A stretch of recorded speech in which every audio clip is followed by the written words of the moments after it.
Menyambut peringatan Hari Kemerdekaan Republik Indonesia ke-80, para penghuni panti Freda di Kota Semarang bergembira ikuti aneka lomba yang digelar oleh pengelola panti.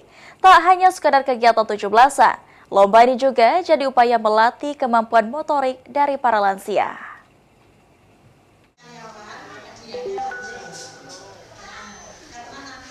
Kemeriahan lomba menyambut peringatan kemerdekaan ke-80 Republik Indonesia terasa hingga di dalam Panti Reda Pengayoman, Kota Semarang pada Kamis 7 Agustus. Lebih dari 60 orang penghuni panti bergembira mengikuti lomba yang diadakan pengelola panti. Semua lombanya tidak memerlukan kekuatan fisik, sehingga aman bagi lansia, seperti adu cepat memilah biji-bijian, menyusun gelas kertas membentuk piramid, dan lomba berkelompok memindahkan gelas kertas menggunakan tali. Selain memeriahkan peringatan Hari Kemerdekaan Indonesia, lomba ini juga jadi upaya melatih kemampuan motorik para lansia.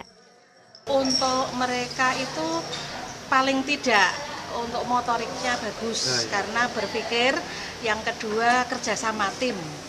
Karena untuk lomba yang nanti yang dengan tali itu tidak bisa dilakukan sendiri tanpa orang lain juga ikut melakukan, tidak akan bisa dicapai.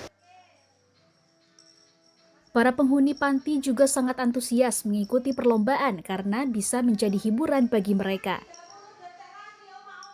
Ya seneng lah daripada di dalam tidur, kan enak ngumpul lah.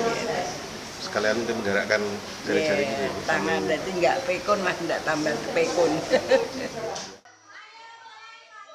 Lomba bagi para lansia di Panti Reda Pengayoman Kota Semarang ini merupakan agenda tahunan. Melalui perlombaan ini, para lansia diajak untuk selalu bergembira dan bersosialisasi sekaligus mempererat kebersamaan. Dari Kota Semarang, Jawa Tengah, Suryo Wicaksono, Kantor Berita Antara, mewartakan.